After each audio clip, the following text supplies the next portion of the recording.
Saúde a todos com a paz do Senhor. Estamos aqui para mais uma escola bíblica dominical.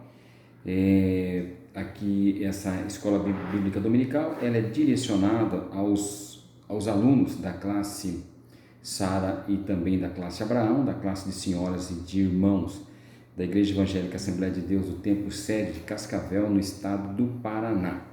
Nosso pastor presidente, pastor Antônio Batista Maia, nosso co-pastor aqui no Templo Sede, pastor Davi Santana. Também quero agradecer os nossos superintendentes da Escola Bíblica Dominical que nos convidaram para gravar mais uma lição aí da nossa Escola Bíblica Dominical de adultos. Pastor Milton Zorati e mais os que trabalham junto com ele, o diácono Edro e o presbítero Marcos. Minha gratidão, meu muito obrigado e pela confiança mais uma vez estar aqui poder licionar essa escola bíblica dominical.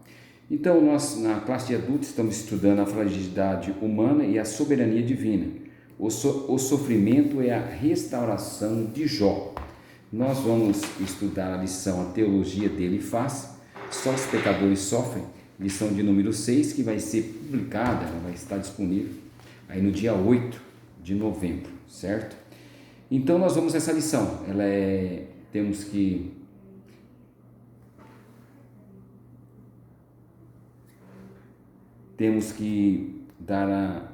nós não temos muito tempo, né? Que era uma lição, nós vamos ter que fazer bem, não vai ser muito comprido, mas vamos lá então.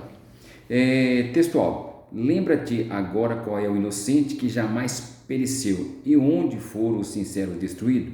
Segundo eu tenho visto, os que lavram a iniquidade semeiam o mal e cegam isso mesmo. Isso aqui ele faz que está falando aqui, né? Ele que fala. Já a verdade prática, embora transcendente, Deus tem prazer em se relacionar com o homem terreno. A nossa leitura bíblica em classe, ela está registrada em Jó capítulo 4, também o capítulo 15 e o capítulo 22, de 1 a 5. Esses três textos, né? Capítulo 4 e 5 e o capítulo 15 e o capítulo 22 é a fala de Elifaz. Ele faz três pronunciamentos. O primeiro está registrado no capítulo 4 de Jó, capítulo 4 e capítulo 5. O segundo pronunciamento dele, ele faz no capítulo 15 e o terceiro pronunciamento ele faz no capítulo 22. E Jó faz a sua resposta, a sua defesa no primeiro discurso dele, na primeira fala que ele faz a sua defesa nos capítulos 6 e 7. Lá no capítulo 15, quando ele faz o seu discurso, Jó, ele faz a sua defesa no capítulo 16 e 17. E novamente, a terceira fala de Elifaz, a terceira acusação, o discurso de Elifaz, ele faz no capítulo 22 e Jó faz a sua defesa no capítulo 23 e 24. Então hoje nós vamos estudar aqui essa lição maravilhosa. Não vamos ler esse texto que ele é muito comprido, mas vamos dar, e você deve, e recomendo também que você leia o livro de Jó, é muito interessante. O objetivo geral é destacar o pensamento teológico de Elifaz, que faz uma defesa contundente da religião tradicional, segundo a qual somente os pecadores sofriam. Os objetivos específicos estão o ponto 1, apontar a defesa de Elifaz acerca da justiça retributiva. 2, mostrar a associação de Elifaz a respeito do pecado e a quebra da tradição religiosa. E o terceiro ponto, identificar o abismo que Elifaz diz existir entre o Criador e a criatura.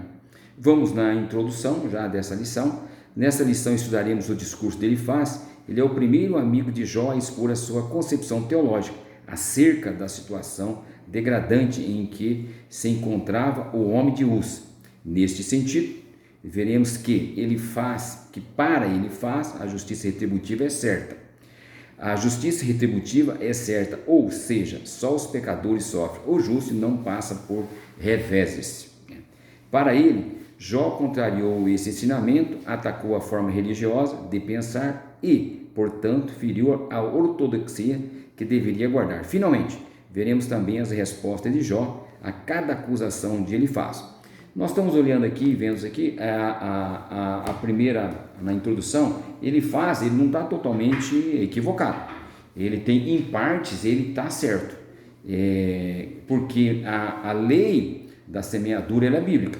Gálatas capítulo 6, versículo 7, você vai ver que a lei da semeadura ela é bíblica e ela não tem outra forma da pessoa escapar da lei da semeadura. Depende do que você semear, né? Você vai sofrer as consequências.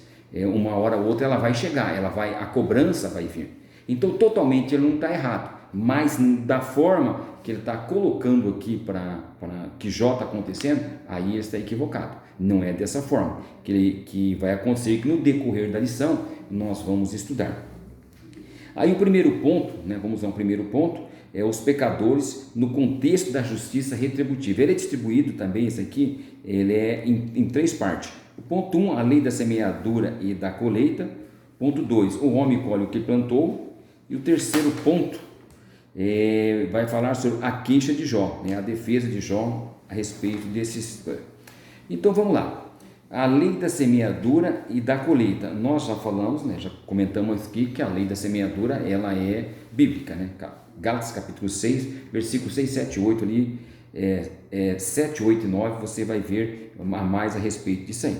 Aí é bem curtinho esse texto aqui, ele diz assim: depois de firmar um princípio oriental de cordialidade, no começo lá ele começa tranquilo o seu diálogo com Jó, que era característica daquela região. Outra coisa importante, ele era filho de Esaú, isso quer dizer que ele era neto, né, de Isaac e bisneto de Abraão. Provavelmente esses três, né, os três aí que vão falar, que vão falar aí as acusações, alguns falam acusações, outros falam o diálogo, né? Os três são mais velhos do que Jó. Os três são mais velhos do que Jó. E o Elifaz é o mais velho, provavelmente, dos três, porque ele fala primeiro, certo? Então Elifaz se dirige a Jó com uma defesa contundente do pensamento teológico tradicional, a justiça retributiva. Ele tinha esse pensamento, ele tinha esse pensamento, ele defendia isso aí, que a pessoa que só pagaria aquele que está em pecado, aquele que cometeu algum ato contra Deus, então Deus estava cobrando. Então ali ele diz isso. Ele está firmemente convencido de que a lei de causa e efeito, quer dizer, teve uma causa, agora o efeito. É o princípio da ortodoxia teológica que não pode ser contraditado, quer dizer, não tem como você se defender disso. Você está em pecado, aconteceu alguma coisa, você transgrediu as leis de Deus, ou você transgrediu a forma da lei, e aí você vai ter a consequência.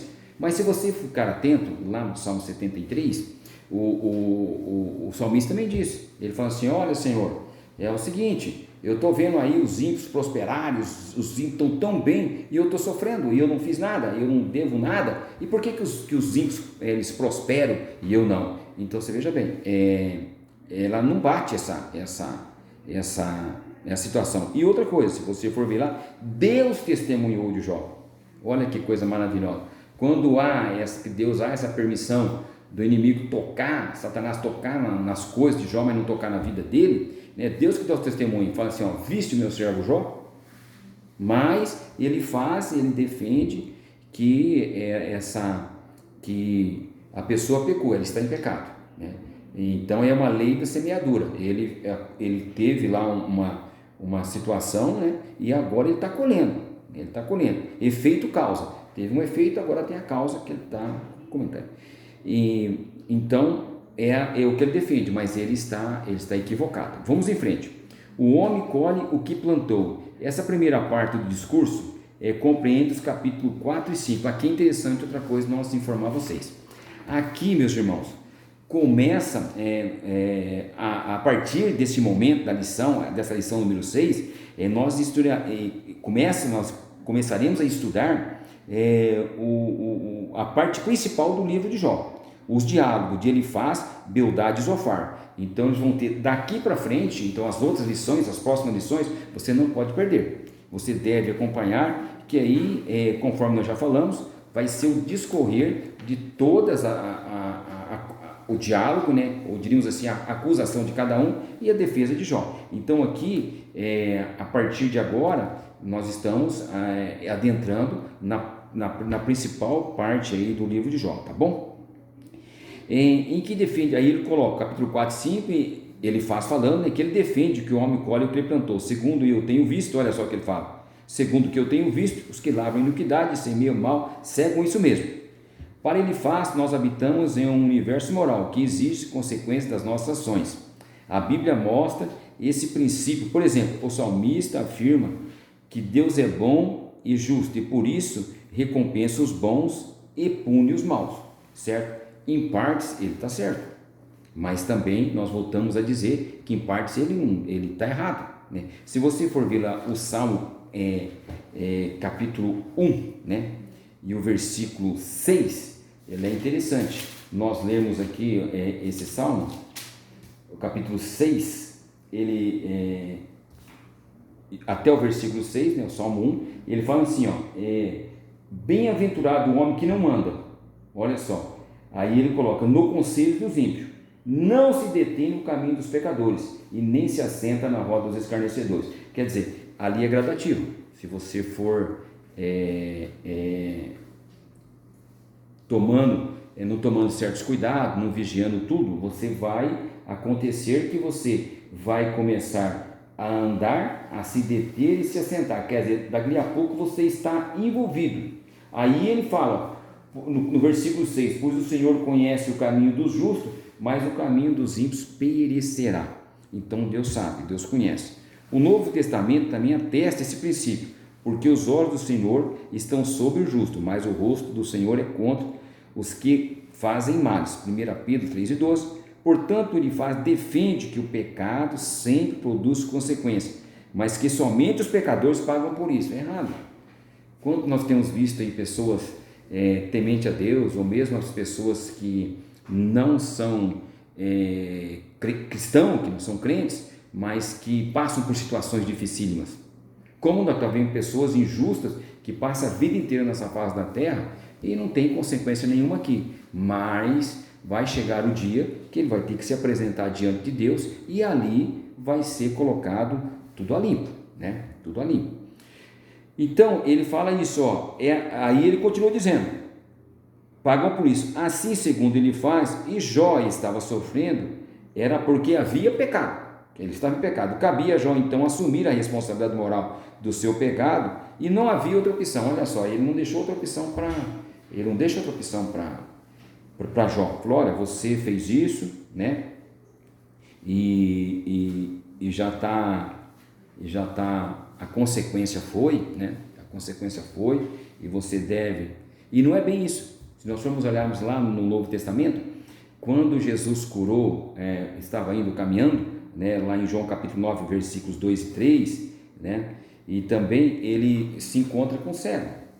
E aí os seus discípulos perguntam, Senhor, quem pecou para que ele nascesse assim?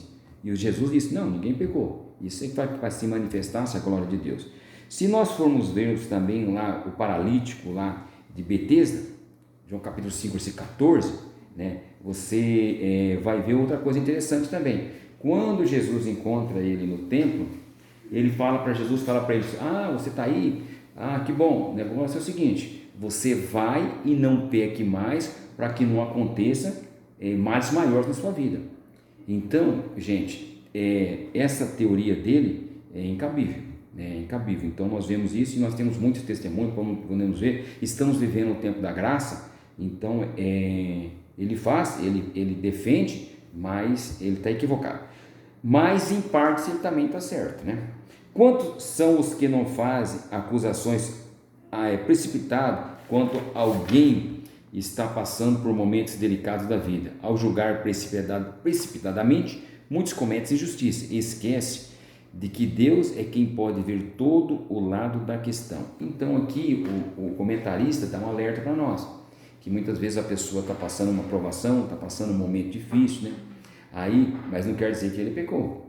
E muitas vezes as pessoas, ela já faz uma acusação, já fica tecendo comentários ou acusações ou fazendo suposições que aquela pessoa está enfrentando, e muitas vezes o nosso querido irmão, está passando por um momento difícil sem nada ter cometido, mas está passando aquele momento na vida dele, mas não está devendo nada. Então tomemos cuidado.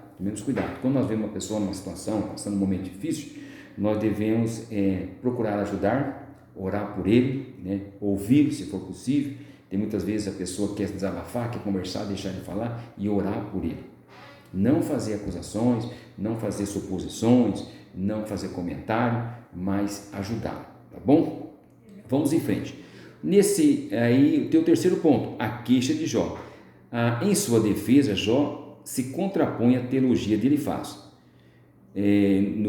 nos capítulos 6 a 7, né? Essa teologia era a base de como se imaginava o universo governado por uma lei moral de causa e efeito, como nós já comentamos. Há uma recompensa para os bons e uma punição para os maus. Elifaz defendia isso, que para aquele que faz o bem, né, ele não vai entrar, mas aquele que faz o mal, ele vai ter a punição certa, Elifaz não estava de todo errado, mas equivocou-se quando pensava que esse pressuposto era um único existente. Quer dizer, ele defendia isso e acabou. Ele estava ali focado naquilo, defendia aquilo, mas ele estava equivocado, né? Aí continuamos dizendo assim: quando você pensava que esse pressuposto era o único existente, tratava-se de uma parte de verdade, mas não de toda. Sua teologia não se aplicava no caso de Jó. Podemos também ver, depois você pode procurar e dar uma lidinha, 1 Coríntios capítulo 15, versículo 19. O patriarca não aceita a tese de Elifaz, por isso sente ser alienado de Deus, de si mesmo e de seus amigos. Isso leva a Jó a se queixar de Deus. Ele se queixa pela sua atual situação. É uma queixa fundamentada ainda nos antigos pressupostos teológicos. Ele era justo, não estava em pecado, portanto, não merecia sofrer. Em seguida, Jó se queixa a Deus, desejando, olha só que interessante, desejando abrir a porta do diálogo com o Altíssimo. Ele não quer explicações baseadas em teorias teológicas antigas, mas uma conversa sincera através do relacionamento direto com o Criador, onde Jó fala com Deus e Deus fala com Jó. Olha só que coisa maravilhosa. Então ele sabia que ele tinha esse acesso a Deus. Jó era um homem que era temente a Deus. Nós vemos lá no começo dessa lição, das lições, que ele oferecia sacrifício pelos seus filhos, se caso eles tivessem pecado. Então ele tinha um diálogo com Deus. Vinha muita gente de muito longe pedir para ele conselhos para Jó. Nós já vimos nas lições anteriores. Então ele sabia que ele tinha como conversar com Deus, que ele estava passando aquele momento difícil, porque Deus havia permitido. E no momento de dor, a melhor coisa a se fazer é se dirigir pessoalmente a Deus. Olha só, então se você está passando por um momento difícil, por um momento de tribulação, se você está passando um momento de provação, um momento, e você sabe da sua condição com Deus, meu irmão, se aproxime de Deus, fale com Deus, né? Tem pessoas que dizem assim, e muitas vezes se você tem certas pessoas que você vai dizer os seus problemas, pode piorar. Então fale sempre com Deus. Então Jó sabia disso, já sabia que ele podia conversar com Deus e colocar, e agora naquele momento que ele estava passando, mesmo naquela penúria, naquele sofrimento, né, ali que ele estava naquela situação tão lastimável, ele sabia que o único recurso que ele tinha era Deus, e ele não aceitava aquela colocação de Elifaz, aquela acusação de Elifaz. Então vamos aí para o ponto 2, os pecadores no contexto da tradição religiosa, certo? Aqui nós vamos falar também mais 3 pontos: a ortodoxia engessada, uma ameaça à tradição religiosa e um defensor celeste. Muito interessante esses 3 pontos. Vamos lá. Em seu segundo discurso, argumenta que as palavras de Jó são uma ameaça ao dogma religioso aceito. E tu tens feito bom temor e diminuis os rogos a Deus, diante de Deus. Assim, se Jó estivesse certo, a religião tradicional que sempre ensinou a prosperidade dos bons e o sofrimento dos maus, estaria errado. Nesse aspecto, Jó era uma ameaça àquela forma de pensar. Por isso ele ataca Jó de uma forma contundente, dizendo que as suas palavras não revelam sabedoria, mas são palavras ao vento. Vocês imaginam muito bem, ele faz, neto de Esaú, bisneto neto de Isaac, bisneto de Abraão. Então ele tinha, por si, que ele tinha sabedoria, e ele também defendia que quanto mais a pessoa fosse mais de idade, mais sabedoria tinha, mais conhecimento tinha. Isso aí não é bem uma realidade, porque nós podemos ver pessoas mais novas que já têm diríamos assim, já tem juízo de 40, e tem um de 40 que tem um juízo de criança, então não é uma realidade para ser aplicado, certo? Sim, claro que com a idade a pessoa vai tendo novas experiências, vai tendo nova experiência. Mesma coisa, cada ano que passa da sua vida, aquele ano foi um ano de aprendizado, você aprendeu com seus acertos, com seus erros, Quando você entra no próximo ano, aquele ano ali deve ter servido para você de aprendizado, para você não cometer aqueles mesmos erros que você fez naquele ano no próximo, e assim vai em frente. Então, Jó se defende, e aqui, meus irmãos, até hoje,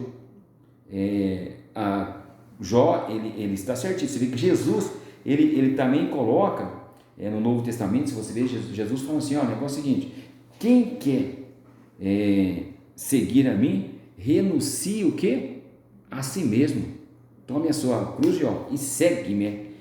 Agora, hoje em dia, aplicando aí essa teologia de Elifaz, tem muita gente, a teoria da prosperidade, e muitos pregadores, e muitas pessoas ensinando, pregando, vem para cá, se você... vem para cá que você vai melhorar a sua vida, que você vai ficar rico, que você vai ficar isso, vai ficar aquilo, porque se você e outros exageram muito mais ainda, dizendo assim, não, se a tua vida está diante do altar de Deus, se você canta no coral, você toca na banda, você nunca desviou, você tem que falar com Deus, e Deus tem que fazer você prosperar, tem que te dar aquilo que você pedir, está erradíssimo, não tem... nós não estamos aqui para fazer barganha com Deus, nós estamos aqui para vivermos aqui na face da terra, gozarmos já dos benefícios da salvação, do nosso encontro com Deus e com Cristo, pelo sacrifício da cruz do Calvário. Nossa caminhada aqui é para desfrutar lá nas mansões celestiais, não é para riquezas do hoje, do agora, do já, não, muito pelo contrário. A nossa vida aqui é passageira. Então, meus irmãos, tomem muito cuidado. Essa teoria de Elifaz aí, que só o justo vai ser abençoado, que vai ser prosperar. A Bíblia fala assim, no mundo tereis o quê? Aflições. Então, tomem muito cuidado mesmo. Veja bem lá, se a nossa vida aqui não é uma guerra, não é uma luta. Vê lá o que está escrito em Efésios capítulo 6. Efésios capítulo 6. Havia um comentarista que comentou essa lição da Escola Bíblica Dominical, ele foi muito interessante. Ele não manda nós pegar, ele fala assim, não manda nós gozar a vida na praia. E eu já me lembrei o seguinte, aqui, Efésios capítulo 6 não fala assim, pega uma rede, um suco de laranja, deita numa sombra e fique tranquilo. Você não, ele fala, pegue toda a armadura. Veja lá o que está escrito lá no capítulo 6 para você ver. Então, meus irmãos, João capítulo 16, 33 fala, nesse mundo tereis aflição, mas se nós estamos com Cristo, se nós vamos passar, nós vamos ter vitória. Então tome muito cuidado. Aqui aquela religião tradicional que sempre ensinou tal, errado, certo? E hoje tem muita gente ensinando, mostrando, explicando, mas estão cometendo um grande erro. Vamos em frente. Uma ameaça à tradição religiosa. A partir do versículo 7 do capítulo 15, ele apela para a tradição religiosa como forma de validar o seu princípio teológico, quer dizer, ele volta, não, nós sempre vivemos assim, Deus sempre fez prosperar o justo, isso aqui é o correto, Jó, se você está assim, você está errado, Ele quer validar. Quem sabes tu que nós não sabíamos? Quem entendes que não haja em nós? Também há entre nós encanecidos e idosos, e muito mais idosos do que o teu pai? Segundo ele faz, ainda que fosse homem sábio, Jó não era mais sábio do que os mais antigos, né? Do que o dogma que ele estava negando. E que acabei de falar agora há pouco, aqui nesse ponto aqui, ele fala assim, não, tipo assim, nós somos mais velhos do que você, rapaz, a sabedoria está com nós. Quanto mais velho, mais sábio, né? Então, e que não é que é uma inverdade. Não é bem assim, claro que a pessoa mais de idade tem mais experiência, tem mais coisas, mas não é uma afirmação correta, como nós já comentamos. Tem rapazes, meninos ou meninas aí de 20 anos, tem mais idade, tem mais juízo, tem mais coisa do que uma pessoa, e mais sabedoria, e mais para tomar decisões do que um de 40, do que um de 50, do que um de 60. Então, então aqui ele invoca isso assim: o que você sabe que nós não sabemos? Nós somos mais velhos do que você, nós conhecemos mais do que você, Jó. E Jó continua defendendo que não é assim que coisa. Mas agora ele defende, né, que a pessoa idosa é muito mais. Mas olha o que ele faz, e segundo ele faz, ainda que fosse homem sábio, Jó não era mais sábio e nem mais antigo do que os dogmas que ele estava negando. Quer dizer, ele falava assim, não, isso aí já é ensinamento há muito tempo. Você, mesmo que você seja velho, isso aí já está há muito tempo. Isso aí já está, tipo assim, pacificado, é isso. Não, mas ele estava equivocado. E muito equivocado, né? Vamos em frente. Um defensor celeste. Em sua defesa, Jó se contrapõe, ironicamente, o argumento de Elifaz. Aqui não podemos esquecer de que a resposta de Jó deve ser ouvida na forma poética, conforme fazemos em Salmo, orações e súplicas, recitados assim. Isso evita um literalismo rígido que empobrece o sentido do texto, quando este é poético, e, consequentemente, transforma Jó em um sacrilégio. Nesse texto, Jó reclama, mas não blasfema contra Deus. Ele tem a consciência de que a teologia de seu amigo firmava-se na terra, mas o homem de Uz apelava ao céu. A sua fé o projeta para o alto, à procura de uma pessoa a defendê-lo. Ele quer um defensor que interceda por ele no céu.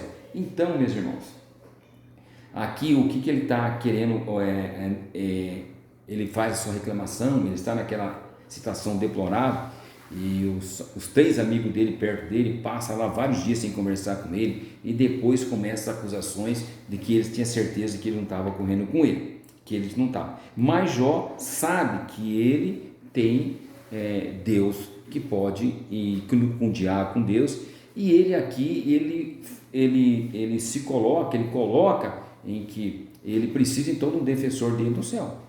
Então isso aqui projeta, né? Essa aqui, se nós formos vermos, ele está projetando como se fosse o nosso Cristo, como o Cristo que viria, né? O patriarca se expressa em linguagem poética, mas a sua mensagem é profética.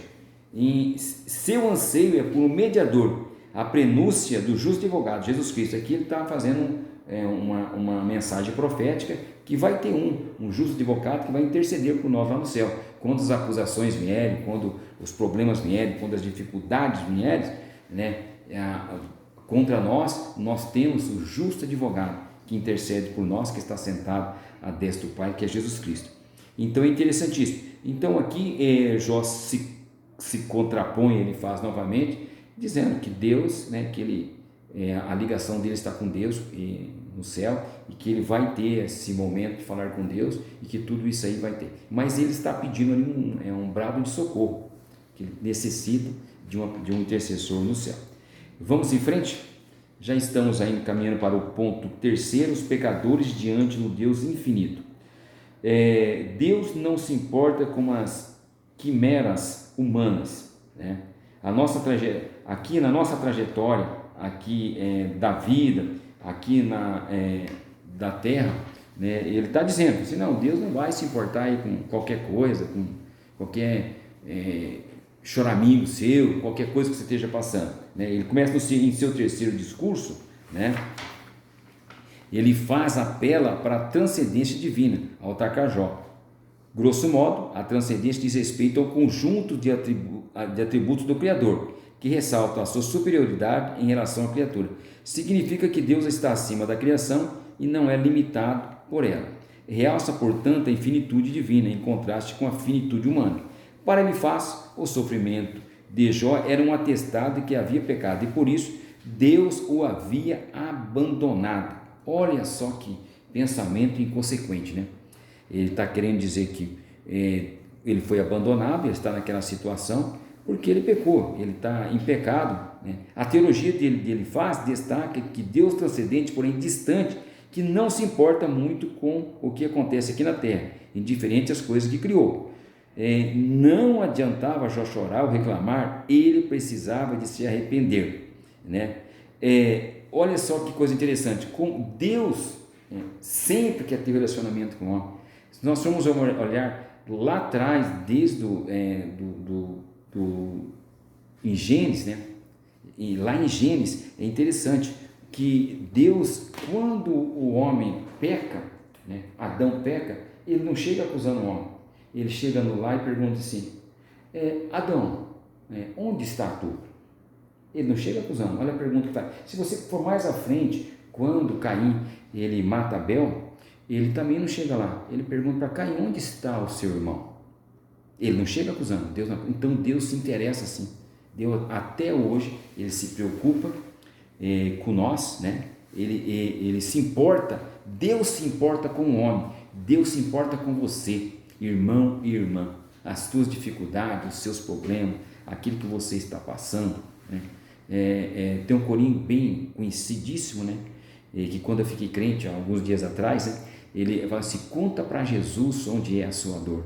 Não tem um corinho que nós cantamos assim? E é uma verdade, então aqui ele fala assim: não, você pecou e Deus te abandonou, deixou você aí. Não, Jó está passando um momento difícil, Deus te testificou com ele, Deus ele se importa só assim com a nossa trajetória aqui na terra, né? Nós temos um mediador entre nós e Deus hoje, né? Hoje nós temos Jesus Cristo. Outra coisa, nós estamos vivendo o tempo da graça, né? O Espírito Santo que está aí nos ajuda a nós buscarmos a Deus, a orar a Deus, a falar com Deus, né? A Bíblia fala: tudo aquilo que nós pedirmos ao Pai em nome de seu Filho, se for da vontade de Deus, será nos concedido. Então olha só que como ele faz, ele está errado, a não ser que também ele não está totalmente errado. Aquele que vive no pecado reiteradamente, você sabe o que é reiteradamente? É aquele que peca, sabe que está pecando, tem consciência do pecado e continua pecando, né? Aí ele vai ter as consequências. Mas se um dia ele se arrepender de todo o coração dele, Deus vai fazer um grande milagre na vida dele. Eu já participei de uma reunião que nós estávamos decidindo para receber certas pessoas que estavam afastadas. E quando alguém citou lá uma pessoa e falou assim: não, vamos aceitar de novo esse aí, ele está voltando para a igreja, está pedindo aí a reconciliação. Mas ele já é freguês nosso, ele vai vir, vai ficar um tempo e vai voltar para o mundo de novo, mas pela graça de Deus. Isso já faz uns 30 anos, e o rapaz hoje é pastor, é firme na igreja, é um grande professor da IBD, está firme com Cristo. Então você está vendo, sempre que o tempo ele estava pecando, estava reiterando, mas chegou um dia que ele se firmou em Deus, pediu a reconciliação, pediu participar da Santa Ceia e está firme até hoje com Cristo. Então, meus irmãos, Deus se importa sim. Vamos em frente? Deus caminha com os homens. Nessa parte da poesia, Jó expõe os seus argumentos de forma mais clara. Ele demonstra que nunca negou a transcendência de Deus, como ele quer dar a entender. Ele reconhece que Deus é excelso, que pode fazer o que intenta, mas se ele está contra alguém, quem então o desviará? O que a sua alma quiser, isso fará. Todavia, essa é apenas um lado da história. Jó está consciente que esse Deus, embora grande, também caminha com o homem. A ideia do texto hebraico é que Jó passa a ficar cada vez mais seguro e consciente, não apenas do seu caminhar com Deus, mas do caminhar de Deus com ele. Olha que coisa maravilhosa. Jó, mesmo que ele estava, irmãos, ali ele estava numa situação, quando você lê a história de Jó, ou você já teve um contato com algum irmão que está passando por um momento muito difícil na vida dele, perdeu o emprego, está com dificuldade para pagar as suas contas, os cobradores estão vindo, mas a pessoa é uma pessoa justa, é uma pessoa certa, mas as consequências da vida, você vai lá conversar com ele, ele te passa a convicção que ele vai sair daquele momento difícil, que Deus está com ele, que ele está passando aquela situação, que ele sabe que Deus não esqueceu dele, mas que no momento certo Deus vai socorrer ele. E aqui Jó sabe que Deus é Deus, que Deus está acima de tudo e de todos, que Deus é soberano, que Deus a grandeza de Deus, que Deus está acima de tudo e de todas as nações desse mundo, mas ele também sabe que Deus anda com ele, Deus estava com ele. E ainda mais hoje, nos dias que nós estamos vivendo, meus irmãos, que Jesus Cristo veio na face da terra, morreu por mim e por você, e disse assim: eu subirei, mas vos deixarei o quê? O Consolador. E o Consolador está aí, está conosco. O que nos ajuda a nós passarmos a dificuldade? Quando nós estamos sem força para orar, ou para dobrar os joelhos de oração, falou que Ele entende, né, as nossas orações em gemido inexpressíveis, né, que ninguém entende, é um murmurar nosso, né, e Deus ouve através do Espírito Santo, leva essa oração, e nós somos socorridos, né? Então Jó, ele não apenas seu caminhar com Deus, mas caminhar com Deus, é exatamente isso. Não devemos temer mais em ficar diante de Deus, pois o andar com Ele é reto. Em Cristo, Deus caminha com os homens, sendo o Altíssimo transcendente, envolve-se com os seres humanos e nos diversos detalhes da nossa vida, se nós permitirmos. Então eu escrevi aqui: Deus importa sim com o homem, Deus importa comigo e se importa com você, se importa com o teu andar, com o teu caminhar, com o teu levantar, se importa com a tua família, se importa com os teus filhos, se importa no seu trabalhar, né, que as portas do trabalho sejam abertas para você poder trazer o sustento para os seus filhos. Então Deus se importa sim, Ele anda com você. Ele só não vai andar com você se você não permitir, se você se distanciar de Deus. Se você se distanciar de Deus, Ele vai se distanciar de você também. Então, meus irmãos, fique tranquilo, né? Apesar de muitas pessoas estarem ensinando essa teologia de Elifaz, que se você for bonzinho, Deus não vai acontecer nada com você. Tem gente que fala assim: aonde que você bater a planta do teu pé, ali se ordena que é teu. Gente, não entra nessa não. Essa daí é o ensinamento de Elifaz, está erradíssimo, né? Se for da vontade de Deus, você vai conquistar, você vai crescer, você vai ter bens materiais, você vai prosperar o seu ministério, você vai ir bem, mas não é bem assim não. Se for da vontade de Deus, vai acontecer, mas não faça diríamos, essas loucuras que muitas pessoas fazem, dizer isso, afirmar, bater no peito, não, é erradíssimo. Meus irmãos, vamos à conclusão. Estudamos que o pensamento teológico que ele faz, um dos amigos de Jó, para ele só os maus sofriam os infortúnios da vida. Então nós já vimos que isso é errado, é errado, só os maus, é errado. Os bons, nós já vemos aí, talvez você conheceu pessoas que teve uma trajetória na vida que não serviu a Deus em nenhuma forma, e não serviu, e não teve infortúnio nenhum na vida, viveu bem muito tempo, morreu, partiu para a eternidade, partiu sem Deus, lamentavelmente, mas ele não teve, como você vê outras pessoas que serviram a Deus com fidelidade, mas tiveram uma vida dura aqui na face da terra, tiveram uma vida penosa aqui na face da terra, tiveram, mas lá do outro lado, quando nós chegarmos nas mansões celestiais, o profeta diz assim: lá você vai ver a diferença do que serviu e do que não serviu a Deus.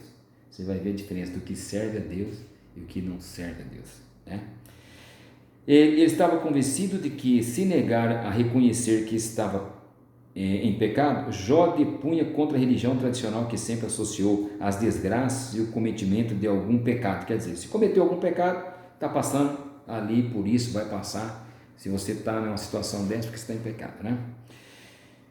E Jó estava abandonado por Deus, por isso era a prova irrefutável de que havia pecado. Jó o contrapôs e defendeu a sua integridade e a comunhão perante Deus. Quer dizer, Jó se defende, Jó mostra para ele que ele não estava vivendo dessa forma pecaminosa, mas estava passando por um momento difícil que passou, né? Então eu convido você, né, para participar das outras lições também, que a próxima lição vai ser a teologia de Bildade. Se há sofrimento, há pecado oculto. Então você não perde essa sequência agora. Aí nosso superintendente está disponibilizando todos os domingos a partir das 9 horas da manhã. Desejo a todos que seja de grande proveito essa lição para a sua vida. É uma lição prática, para nós colocarmos em prática, sabermos que Deus é Deus, que seja feita a vontade dele na nossa vida e que não existe esse negócio de só os bonzinhos Deus vai abençoar e os malzinhos vão pagar um preço caro. Errado, né? No mundo tereis aflições, mas tende bom ânimo, eu venci o mundo. Jesus disse isso. Olha que coisa maravilhosa. E nós estamos, não se esqueça, nós estamos vivendo no tempo da graça, o tempo que Jesus veio ao mundo, morreu e disse assim: eu subirei e vos enviarei o Consolador. Então o Consolador está aí para ajudar eu e você. Então Deus abençoe grandemente a cada um de vocês, fique com Deus e que essa lição seja uma bênção na sua vida. Amém.